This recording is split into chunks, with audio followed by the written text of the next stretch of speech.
साथियों नमस्कार, स्वागत है आपका हमारे YouTube चैनल सब staff to clerk promotion bankers way में। फिर MCQ प्रैक्टिस सेट आपके साथ लेकर आए हैं। उम्मीद करता हूं कि आप प्रैक्टिस कर रहे होंगे और तैयारी कर रहे होंगे, है ना। और आपको मैं PDF कल से देने की कोशिश करूंगा। आज तो देखता हूं मैं, या कल परसों से आपको टेलीग्राम चैनल पे PDF भी मिल जाएगी, है ना। बाकी तो कोई ऑप्शन नहीं है PDF देने का। टेलीग्राम पे आप सब स्टाफ टू क्लर्क अगर आप सर्च मारते हैं तो पहले ही सब स्टाफ टू क्लर्क आ जाएगा आपके लिए। वहां पे खाली PDF के लिए मैंने वो चैनल खोल रखा है, उसमें मैंने वीडियोस भी अपलोड कर रखी है जो आप देख रहे हैं। तो आप वहां पे मैंने कल वाला जो पेपर था वो भी डाल रखा है। तो अब मैं क्वेश्चन निकाल के उनको टाइप करके और तब आपके लिए टेलीग्राम पे PDF डाल दूंगा, और आप वहां से चाहे डाउनलोड करके सॉल्व भी कर सकते हैं। ठीक है भाई, या आप अपने मोबाइल पे PDF को सॉल्व कर सकते हैं। PDF पे आपको पेपर मिल जाएगा वहां पे। कुल मिला के बात ये है, पेपर नजदीक आने वाला है तो लगातार पढ़ाई करते रहें। तो मैं शुरू करता हूं बिना किसी देरी के। आज का जो MCQ प्रैक्टिस सेट है,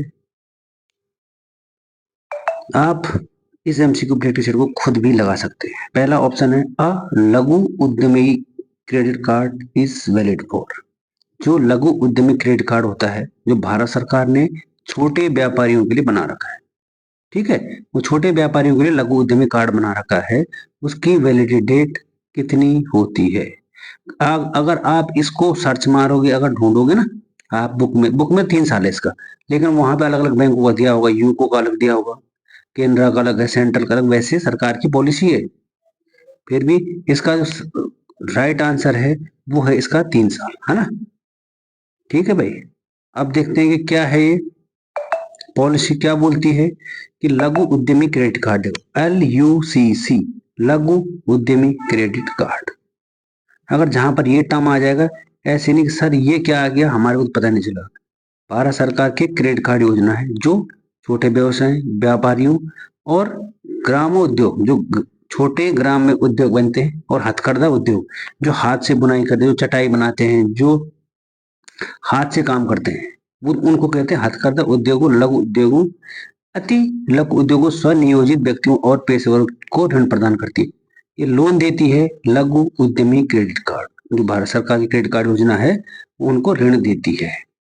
ठीक है, और टाइम पीरियड मैंने आपको बता दिया है, टाइम पीरियड इसका 3 साल। ठीक है भाई, चलते हैं अगले क्वेश्चन की ओर। प्यार से आपको समझाया जा रहा है तो आपको प्यार से सुनना भी है। ठीक है, अगला क्वेश्चन है, आज एक अलग सा क्वेश्चन लेके आया मैं। 1 MB is equal to, 1 MB होता है, MB का मीन्स होता है मेगाबाइट, है ना। इसका मैं एक्सप्लेनेशन लेके नहीं आया, लेकिन मैं आपको ऐसे ही बता देता हूँ, MB का मतलब होता है मेगाबाइट। तो 1 MB बोलते हैं ना, हमारे यार 1 MB खर्च होती, तो उसमें कितने कितने उसकी होती है, 1 MB में कितने KB होते हैं। MB का मतलब होता है मेगाबाइट, और KB का मतलब होता है, K मीन्स होता है किलो, और B का मीन्स होता है बाइट। तो 1 MB में आपको पहला ऑप्शन है 1024 बाइट, नहीं, 1000 किलोबाइट, 1024 किलोबाइट, और 1024 गीगाबाइट। जीबी का मतलब होता है गीगाबाइट। तो इसको थोड़ा आपको ना सीक्वेंस में लगाना आना चाहिए कि पहले क्या आता है, ठीक है, फिर क्या आता है, फिर टेराबाइट मेगाबाइट जो भी है वो आपको एक बार थोड़ा देखना पड़ेगा। तो क्या पता ऐसा क्वेश्चन भी आ जाए कंप्यूटर से रिगार्डिंग, इसलिए मैं इसको लेके आया हूँ। बहुत आसान क्वेश्चन है। तो इसका जो करेक्ट आंसर हो जाएगा वो हो जाएगा 1024 किलोबाइट। 1 MB के बराबर होता है 1024 kilobyte. Next, who was the first Indian governor of RBI? RBI के जो पहले गवर्नर थे वो कौन थे भारतीय? CD देशमुख, बेनेगल रामाराव, RK शर्मा शेट्टी, और KG अम्बेगांवर। इसका जो करेक्ट आंसर है वो हो जाएगा CD देशमुख, क्योंकि पेपर देने जाओगे तो जरूर वहां पे गवर्नर से क्वेश्चन आएगा। तो ये तो थे पहले भारतीय गवर्नर जब RBI की शुरुआत हुई थी तब। लेकिन आपने मेरे को कमेंट बॉक्स में बताना है कि RBI के पहले गवर्नर फर्स्ट, जब 1935 में इसकी स्थापना होती है। इसके पहले गवर्नर कौन बनते हैं और इसकी जो स्थापना होती है कौन सी समिति से होती है? समिति तो बनी होगी, आपको मैंने बताया था कि समिति बनती है। तो किस समिति के आधार पर आरबीआई की स्थापना हुई और पहले उसके गवर्नर कौन थे? देखो अब आप बोलोगे सर पहले तो सीडी देश में बोल रहे हैं आप, ये पहले भारतीय हैं और लेकिन आपने इनका बताना कि इनके पहले गवर्नर कौन थे। चलते हैं अगले क्वेश्चन की तरफ। Which is the first bank to introduce credit card in India? कि भारत में पहला कौन सा बैंक था जिसने क्रेडिट कार्ड लॉन्च किया था? आपको मैं ये बता चुका हूं ना पहले, ये वाला क्वेश्चन भी, फिर भी मैं ले आया हूं। पहला ऑप्शन है Canara bank, central bank of India, bank of Baroda और आईसीआईसीआई बैंक। तो भारत में जो क्रेडिट कार्ड शुरू करने वाला पहला बैंक है वो था सेंट्रल बैंक ऑफ इंडिया, जिसको अगर आप शॉर्ट में CBI भी बोलते हो, सेंट्रल बैंक ऑफ इंडिया। ठीक है भाई। Next, what method is used by the bank to read code on cheque? कि चेक पर कोड पढ़ने के लिए, जो चेक होता है तो चेक पर कोड होता है ना, कोड होता है कि नहीं होता है? हाँ, तो वो जो कोड होता है उसको पढ़ने के लिए किस विधि का इस्तेमाल किया जाता है? कौन से मेथड का इस्तेमाल किया जाता है? कैसे पता लगता है कि ये चेक सही है या गलत है? पहला ऑप्शन है MICR, दूसरा है OCR, तीसरा है OMR और चौथा है नन ऑफ दीज। तो इसका जो करेक्ट आंसर हो जाएगा वो हो जाएगा MICR, है ना। आप बोलोगे ये क्वेश्चन ही पूछता रहता है ना, तो मैं MICR के क्वेश्चन आपको फुल फॉर्म तो आपको पूछूंगा ही यार। और आपके लिए मान लीजिए सी की फुल फॉर्म आ जाएगी कि सी की क्या फुल फॉर्म है इसमें, तब आप क्या करोगे, है ना। तो इसलिए मैंने इसका यहाँ पर कोई भी फुल फॉर्म नहीं लिखी है, इसलिए आपने मेरे को पूरे MICR की, ये दूसरा क्वेश्चन है इसका ना, आंसर तो मैंने बता दिया है कि MICR का इस्तेमाल किया जाता है। तो इसका जो फुल फॉर्म होगी वो क्या होगी? अब पढ़ते हैं नीचे कि चेक पर मौजूद कोड को पढ़ने के लिए bank magnetic ink character recognize यानी MICR का तकनीक का इस्तेमाल करता है। और MICR कोड चेक के निचले हिस्से पर चुंबकीय स्याही से छपा होता है और कितने डिजिट का होता है? 9 डिजिट का होता है। ठीक है, इसलिए इसको मैंने कर दिया है साफ। और अब चलो आगे, अगला क्वेश्चन है किसान क्रेडिट कार्ड इशू फॉर। जो किसान क्रेडिट कार्ड है वो कितने साल के लिए इशू किया जाता है? KCC, किसान क्रेडिट कार्ड। पहला ऑप्शन है 3 साल, दूसरा है 5 साल, तीसरा है 1 साल और जो फोर्थ ऑप्शन है वो है 2 साल। तो जो किसान क्रेडिट कार्ड है उसका जो करेक्ट आंसर है वो हो जाएगा 5 साल। किसान क्रेडिट कार्ड को 5 साल के लिए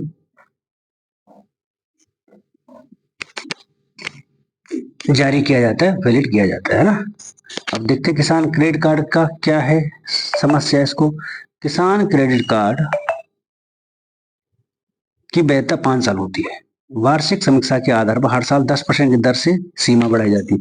इसकी सीमा बढ़ाई जाती है, ठीक है, कि आप 5 साल तक इसकी सीमा बढ़ा सकते हैं 10%, 10%, 10% तक। सही है भाई। नेक्स्ट आंसर है CVV। जो CVV है उसमें कितने डिजिट होते हैं? CVV की फुल फॉर्म होती है CVV। जो कार्ड होता है उसका वेरिफिकेशन करना और वैल्यू होती है उसमें, तो वो कितने डिजिट का होता है? Card verification value.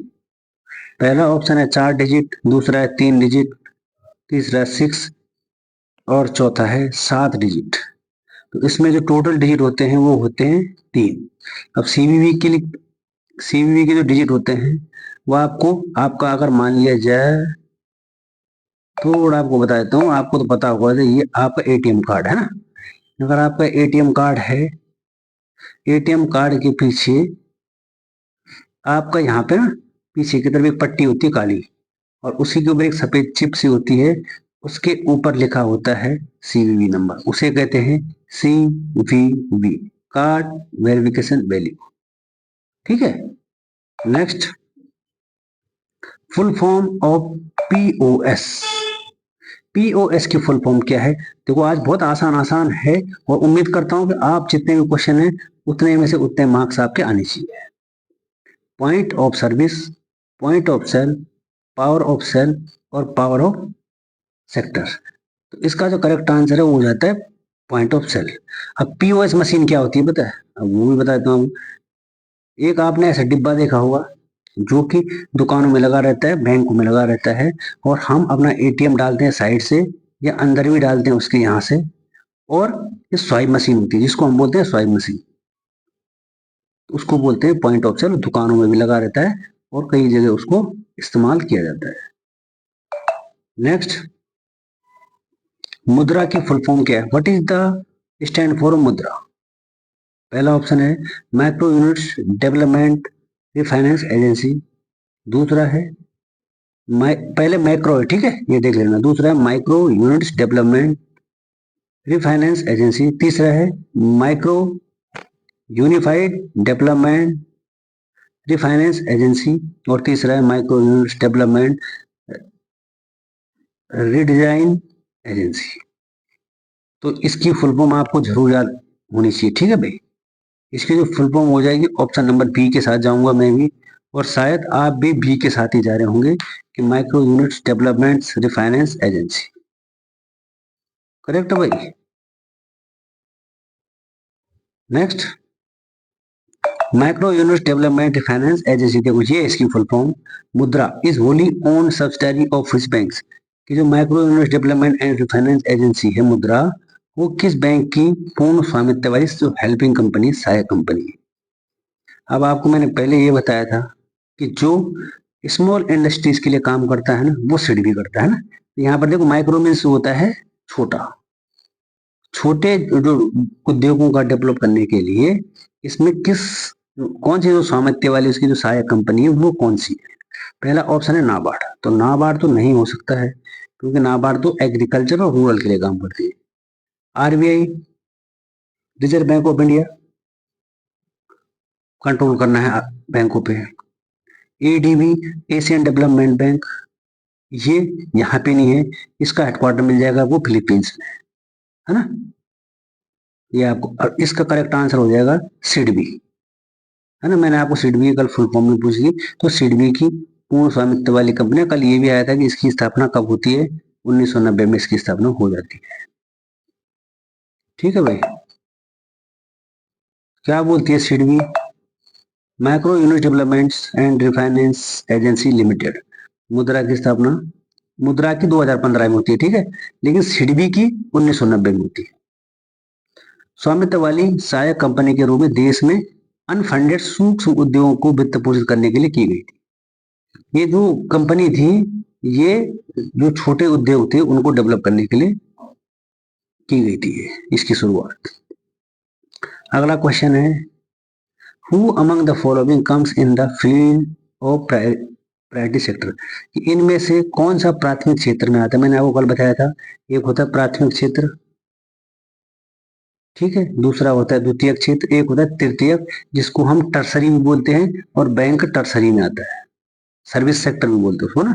कल ही मैंने आपको बताया होगा प्राथमिक, द्वितीय, तृतीय। अब ये पूछा है प्राथमिक में कौन आता है? एग्रीकल्चर प्राथमिक में, एमएसएमई प्राथमिक में, सोशल इंफ्रास्ट्रक्चर प्राथमिक में। तो इसका आंसर हो जाएगा ऑल ऑफ द अबव, है ना। आप क्या बोलते हो इसके लिए? आपने मेरे को इसका आंसर कमेंट सेक्शन में देना है। इसका जो करेक्ट आंसर हो जाएगा, मैं, आप क्या बताओगे फिर मैं बताता हूँ, फिर आप बोलोगे सर कि हम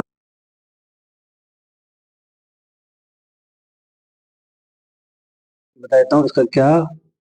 इसका आंसर हो जाएगा option number D, all of above. ठीक है। तो कृषि, सूक्ष्म लघु और मध्यम उद्यम, निर्यात, ऋण, शिक्षा, आवास और सामाजिक अवसंरचना, नवीकरणीय ऊर्जा पर कुछ अन्य क्षेत्र इसमें शामिल हैं। जो प्राथमिक क्षेत्र में आते हैं ना। अब अगर डायरेक्ट क्वेश्चन आ जाएगा तो उसका आंसर आपने जरूर देना है कि सर इसका आंसर ये हो जाएगा। तो ये तो था पूरा आपका एमसीक्यू। और आपको शायद कल से देखूंगा मैं कि आपको पीडीएफ मिल जाएगी, तो सही है फिर। और अगर आप हमारे चैनल पर पहली बार हैं तो हमारी क्लास को लाइक, शेयर और सब्सक्राइब जरूर करें, ताकि आने वाली क्लासें आपको समय से मिल सके। ठीक है भाई। और बाकी यहाँ से क्विट कर सकते हैं। और मैं पीएनबी के थोड़ा आज लोन लेके आया हूँ। ये 2025-26 का जो पथ प्रदर्शक है उसका मैं वो लेके आया हूँ कि मेनू ऑप्शन 25-26 वाले के। ठीक है। और मैं ज्यादा नहीं, जो मेन है उनको बताऊंगा कि लोन का जो अकाउंट है उसका जो ओपनिंग का जो सीबीएस मेनू है वो है HOAACLA। देखो, लोग लोन अकाउंटिंग ओपनिंग है ना। तो आपने ये देखना है CLA, लास्ट वाला आपने जरूर उसको देखना है ना, AACLA। नेक्स्ट, अगर लोन की जनरल इंक्वायरी करनी है तो उसके लिए देखो GI, जनरल इंक्वायरी, HLAGI आपको दिख रहा होगा। ठीक है भाई। लोन डिमांड सेटिस्फेक्शन प्रोग्राम, जो लोन डिमांड सेटिस्फेक्शन प्रोग्राम है वो है HLADSP। ठीक है। और आपको पता ही है कि पीएनबी के पेपर में ज्यादा पूछे जाते हैं, इसलिए मेरा ज्यादा जोर ना इन्हीं पे होता है। बाकी तो आप डेली क्लास में पढ़ ही लेते हो। मैं सोचता हूँ ये और फुल फॉर्म आपकी बिल्कुल भी गलत न जाए। अगला है लोन लीन का जो प्रोसेस है उसके लिए आता है, देखो HLALIEN आपको दिख रहा होगा कि अगर थोड़ा यहाँ पर मैं इस इंक को हटा दूं तो आपको थोड़ा आपको दिखने में कोई दिक्कत नहीं होगी। अगला है लोन पे ऑफ प्रोसेस। ये देखो, देखो एच पे ऑफ, देखो ऑफ यहाँ पर भी है और ऑफ इधर भी है। लोन स्टेटमेंट प्रिंट, देखो जितने प्रिंट के ऑप्शन है ना वो बहुत जरूरी है। HLAPSP। Next, loan demand generation, HLADGN। अगला है लोन मॉडलिंग, HLAMOD।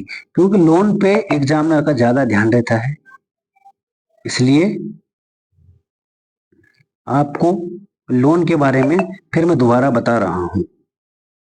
ठीक है। और मेन बताऊंगा, बाकी ऐसा कुछ नहीं बताऊंगा। Next, loan accounting modification after opening, क्या आपने लोन का अकाउंट खोल दिया उसमें मॉडिफिकेशन करना है तो HACMLA। अगला है एजुकेशन लोन डिटेल्स मेंटेनेंस, देखो EDU एजुकेशन, LONN और M। अगला है सब्सिडी क्लेम ऑफ लोन, देखो यहां पे लिखा है EDU लोन M।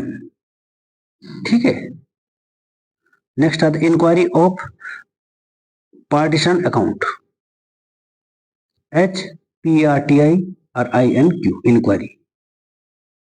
बाकी इसमें तो कुछ नहीं है। हाँ, एक और बच गया, change of interest rate in loan account due to, अगर रेटिंग चेंज होती है तो इंटरेस्ट अकाउंट कब होगा, INTCH, interest account CH change. ठीक है। और लास्ट में एक और बच जाता है आपका loan demand effective date change, कि अगर loan demand effective date change करनी है तो देखो LAIDC। तो दोस्तों ये था आज का ये आपका लोन का, है ना। और आपके लिए भी मैं ये वो भेज दूंगा, क्या PDF उसी में शामिल हो जाएगी आपके, मतलब आपको क्वेश्चन पेपर आपको टेलीग्राम पे मिल जाएगा। और टेलीग्राम का लिंक मैं देखता हूँ, आज तो मैं नहीं भेज पाऊंगा खैर, लेकिन कल परसों जब भी होगा तो आपको सबसे पहले ये दिया जाएगा। ठीक है। तो फिर आज की क्लास को मैं यहीं पे करता हूँ क्विट, ये यहीं पे बंद करता हूँ और मिलते हैं फिर एक और नई वीडियो के साथ। आपको बाकी कुछ ज्यादा वो करने की जरूरत नहीं, यहाँ वहाँ हाथ मारने की जरूरत नहीं, आपने जो बता रखा है वो पढ़ना है। मैं हार्ड क्वेश्चन इसलिए नहीं लाता कि बोलोगे सर इतना हार्ड तो कलेक्टिव स्केल बनना आता है ना। तो करता हूं मैं बंद और लेता हूं आपसे अलविदा। तब तक के लिए थैंक यू और धन्यवाद।